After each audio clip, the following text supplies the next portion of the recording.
When it comes to the fans of this beloved anime that we consider to be one of the greatest pieces of art ever written, drawn, and animated in the world, we rate each part differently. Some love Part 2 and hate 5, or love Part 3 and hate Part 1. But I'm pretty sure that the whole community agrees on one thing. Part 7 is the goat and the peak of JoJo's bizarre adventure. It's very rare to find someone who dislikes Steel Ball Run. I mean, did you know that Araki took 7 years to publish this story, which is by far the second longest of any JoJo series?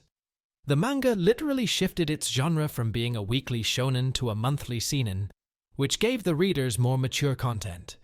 It felt like Araki didn't just reset the universe of JoJo, he also reset the whole world of the manga.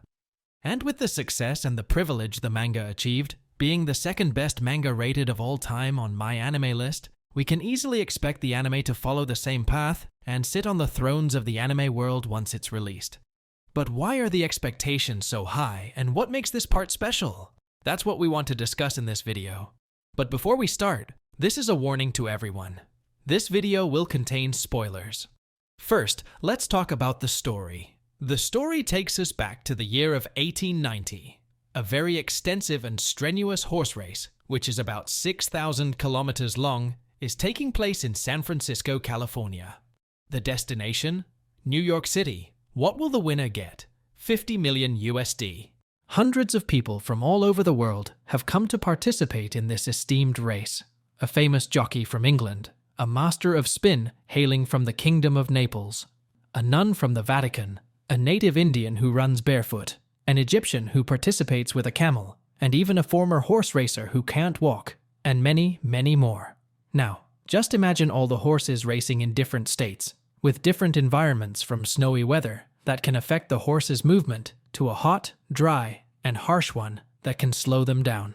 Araki paid too much attention to the details, and once it gets animated, I'm sure we will live an amazing, extraordinary journey with the characters of this part. I mean, what is JoJo without its characters? The characters in JoJo have generally been very well written and very detailed. Every character has their backstory and is very realistic and down to earth. I have never seen more realistic characters. And let's talk briefly about some of them, starting with the protagonist of this part, who is completely different from the previous ones.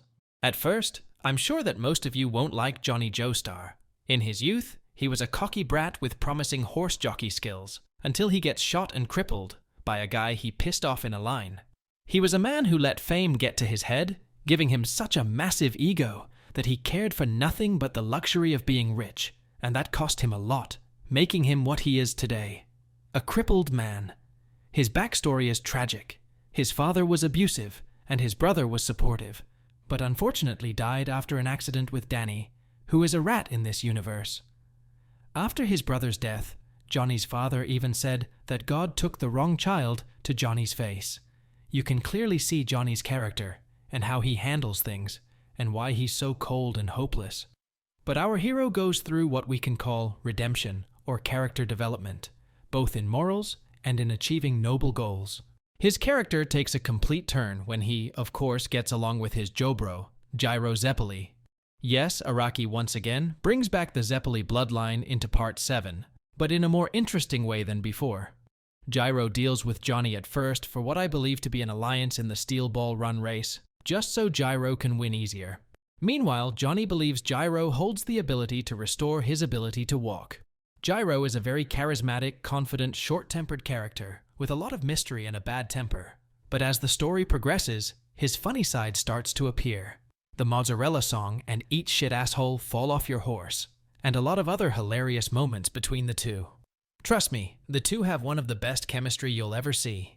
The rest of the cast may not be as developed as Johnny and Gyro, but they still shine. For starters, I think Lucy Steele is one of the best characters in the manga. Unlike other typical anime girl characters, who cry and whine, act cute, and are often portrayed as useless, adding nothing to the plot, Lucy is the complete opposite. What starts as an act of courage for her husband throws her into the major plot of the story. Seeing her being brave despite being scared is what makes her an admirable character. She's ready to sacrifice anything for the greater good, and of course, for her husband's safety. I appreciate Araki's effort in creating this precious character. Dio is also part of the race. He's still the same selfish person with a sad flashback and a horrible childhood. Of course, some changes in his shape and stand, but surprisingly, he's not the main antagonist in this part. But Valentine is. A villain who is actually kinda close to being a good one. He is the President of the United States of America, a Civil War veteran. He is very ideological and a patriot. He has so much love for his country that he literally has his country's flag tattooed on his back. He disregards anyone but the USA, and that seems reasonable to someone who wants to serve his country. As usual, battles are one of the biggest focuses of the narrative, and the main driving force behind the character's growth. By putting them against desperate situations, which demand a strong resolve and difficult choices to be made. While the stands were becoming stronger and stronger in the previous arcs, Steel Ball Run brings most of them down dramatically. There are few overpowered abilities, making the battles very strategic, and demanding a lot from the users to use their brains to overcome the enemy. For example, battles such as the one against Axl Rowe, which literally makes everyone involved face their sins. We love Part 3 for the journey they went through to get into Egypt. You feel like you are part of the crew, and you live the moment with them. We adore Part 2. I mean, come on, it's Indiana Jones with the Nazis finding Pillar Men. Archaeology and globetrotting are there, just like the movie, and Joseph himself is a smart, quick-talking protagonist, exactly like Indiana. Part 5 is for people who love gripping mafia stories. Part 4 introduces Yoshikage Kira. He's 33 years old. His house is in the northeast section of Murillo, where all the villas are. He's not married. He works as an employee for the Kameyu department stores. Hold on, sorry about that. I got a little carried away. Anyway, let's continue where we left. Part 6 is a simulation of a prison break. Part 1 is for people with a sense of justice. And finally, our main subject, Steel Ball Run. This part is for everyone. We all love westerns, horses, and cowboys. Now the big question is, when this part will come out, you may ask? Well, it's still not confirmed yet. However, there are some leaks that have been dropped a few days ago that Steel Ball Run will receive an anime adaptation, and it will be done by David Production Studio, as you can see on the screen. The hype is real, and let me tell you, if this anime gets animated, it will be a big deal. The art style looks very nice in the manga. It is Araki's best work he's ever done, in my opinion.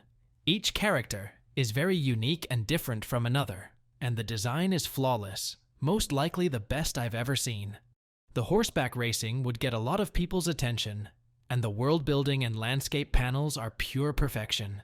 Those would make for an immersive anime. I'm excited to see how the studio will handle all of this in the near future. So what about you guys? Are you excited like me? Let us know in the comments, and see you later in another JoJo video. Bye bye.